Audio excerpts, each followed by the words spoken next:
It is time for our June plan with me, and this month's theme, if you haven't guessed it already, is koi fish. So grab a cup of tea, light your favorite candle, and let's get started.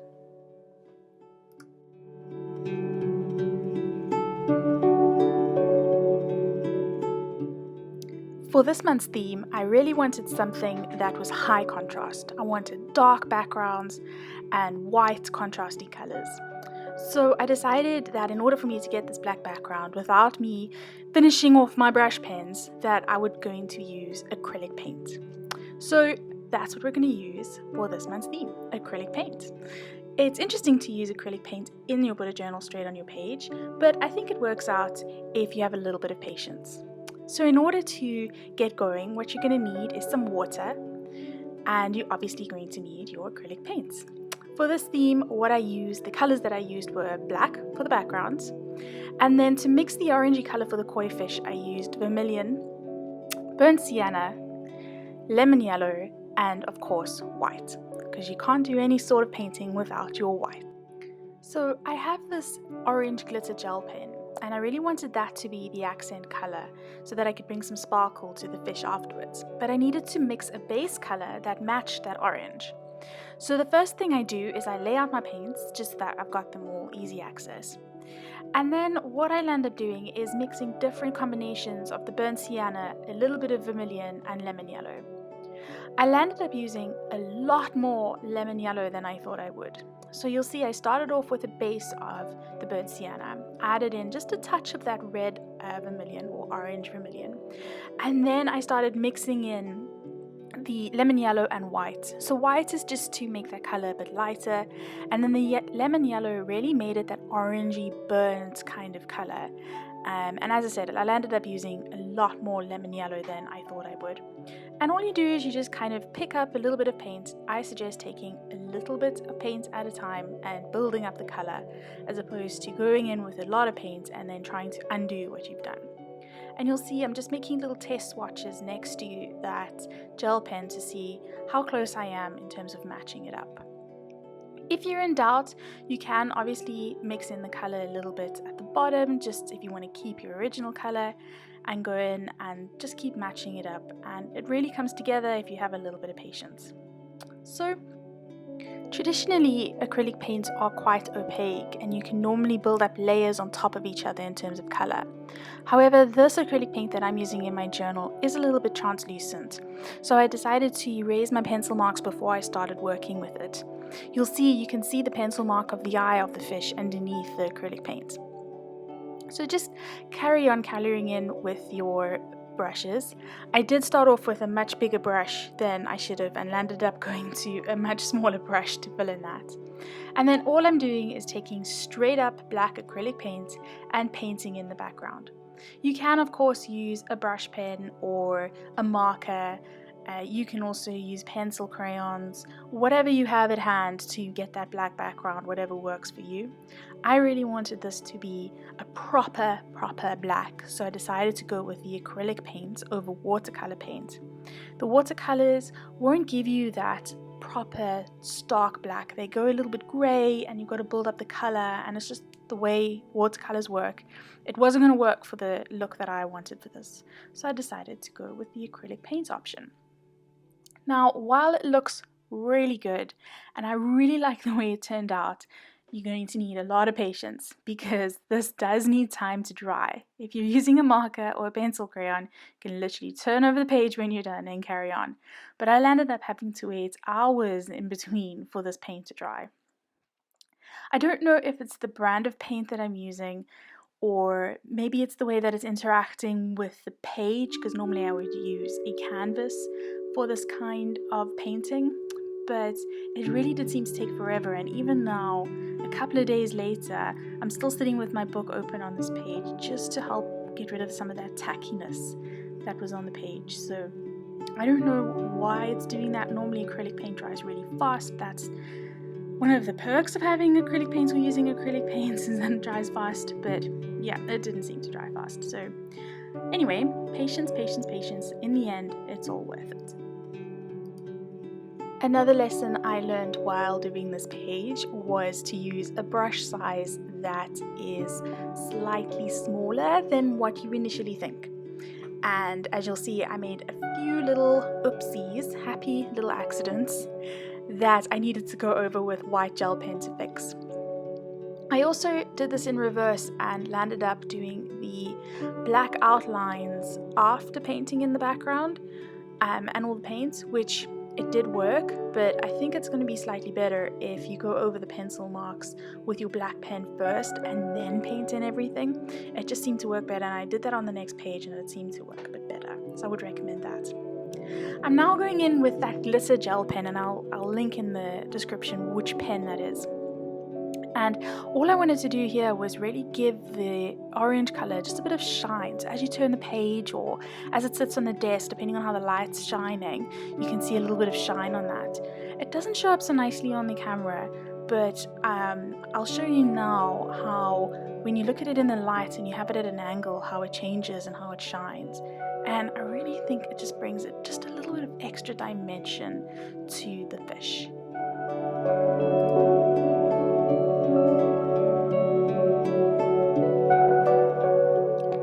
And a little drop shadow with a light grey over the fish as it goes over the letter J just finishes off this page.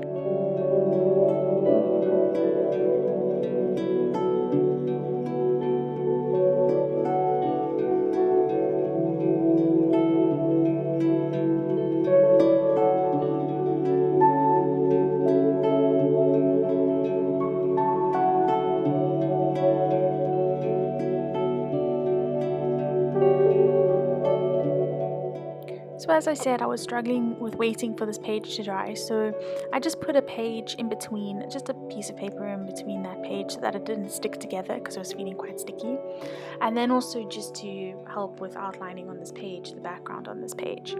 So now moving on to my budget spread, which is slightly different to how I normally do it. It's just one page. I'm going to list my income, my fixed expenses, and then just list out any payments that I've going to be making. With the lockdown and everything that's happening, not spending too much, so I don't need a full breakdown of the different categories within the budget. I just need to kind of understand what payments I'm making. So that's what we're putting in there. And then I kind of wanted to make this page like a yin-yang kind of vibe. So on the left, I decided to have a black background again. And this time I went around it a little bit differently. I did the outline with a fine liner first, and you'll see now I'm going around all the edges with my brush pen. And that was just to help me not go in the lines when I was painting, because I'm obviously terrible at painting within lines. So I put the brush pen marks there to help me. The problem with doing it this way is that the black acrylic is a little bit shiny, because essentially it's plastic, so it dries shiny, a little bit shiny. And the brush pen is very matte, so you could actually see the outlines that I'd put. So I landed up having to go over those outlines a little bit anyway. So that didn't quite work out, but it did help. It definitely helped doing it that way. Now, you'll see the paint on the right there, because I had to wait so long to start the next page. It had gone and dried. Don't know why my palette dried, but my pages won't dry. So I had to mix up color again. What you can do is while you're waiting is you can actually spray down your palette with a bit of water just to keep those paints saturated, so you don't have to keep mixing color and wasting your paint. So that's just a handy little tip that I wish I had done myself. And on the right hand side, I am just doing a quote page with the yin version of, I don't know which one's which. And the quote page is, all things are difficult before they are easy. And yeah, I think that's very fitting, especially now.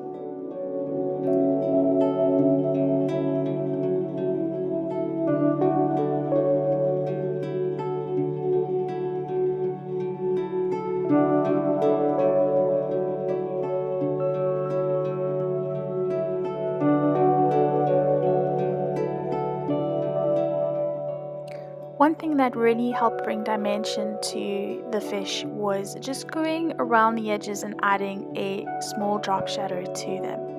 and this really helped make the fish a bit dimensional. I felt like they were feeling a little stark and just very flat, and just adding a little bit of a shadow. So you'll see I'm adding them there, and I also added it on the left hand side over that budget part, and it just really helps it give it some dimension.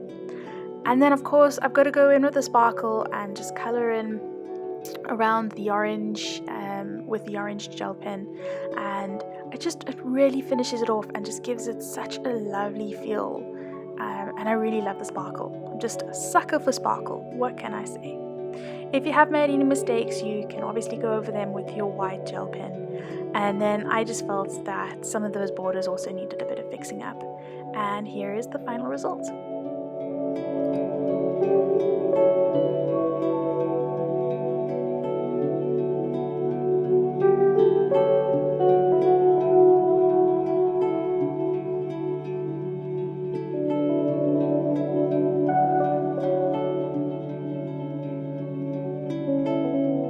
As we move into the July calendar, I personally am doing something very different for my bullet journal this month. I have decided that I'm going to try to use this bullet journal not only for my personal, which is what I normally do, not only for my own personal organization and tasks, but for work tasks as well.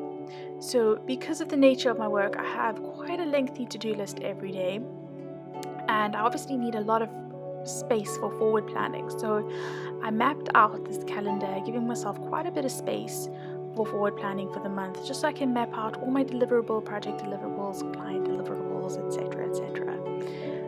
And yeah, I'll see how it goes. I have my doubts because I'm still not sure there's going to be enough space, because there is just a lot to do with what I do. But I'm hoping it does work, because one thing I've noticed, and I don't know if it's a lockdown thing, just being at home, but I am not loving just working in a plain notebook with a to-do list that has no personality.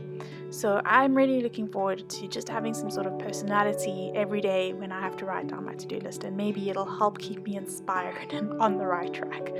I don't know, I'll keep you updated next month. So that's why I've made this calendar quite big, and I don't have a lot of space here for my goals or anything like that. In fact, I didn't write down any space for goals this month, and I just found that with everything going on, I've got enough to focus on than trying to put extra pressure on myself to achieve goals, and that might be sad, but that's where I'm at, so don't judge. So we'll see, maybe I'll miss it and maybe I'll add a page in later. But yeah, I didn't find it necessary. But what you could do is you could add it on the side, or maybe at the bottom there. There's quite a bit of space at the bottom because the month ends on a Tuesday, so you could pop it in there if you wanted to add goals. There is space on this page for that if you do need it.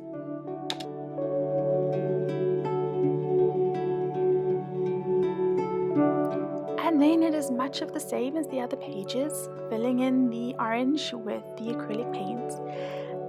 Except that this page I decided, because there was not a lot of space and I thought it was going to be quite difficult to try fill in these unique little shapes with a brush as opposed to a pen, I decided to use my brush pen to fill in this page. While it was much easier to fill in those small little gaps, I felt like it took longer and a lot more patience to fill in. And also I didn't like the effect so much because the brush pen kind of leaves lines next. So if you go over it a little bit, then it overlaps and it leaves lines, and it doesn't look as nice, I think, as the acrylic paint. But you know, each to their own. Maybe you like it more, I don't know. But yeah, it worked out. It did use a lot of ink, so if you're worried about making your pens last, maybe this isn't the way to go. But it does look nice in the end. But you'll see there, like at the top, you can see the lines and how maybe it's just my technique. Maybe it's poor brush filling in techniques.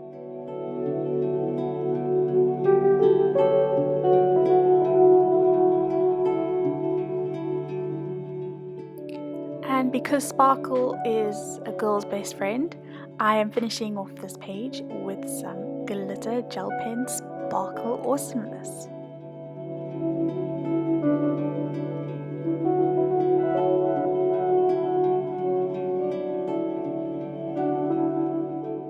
The headline for this page, I just decided to use a very simple font like we did on the previous pages.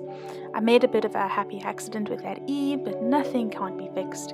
And then I just added in the days of the week at the top, just very simply, just so that you can kind of see what day of the week is. I hope the spread works. I don't know. We'll see. We'll see how this month goes.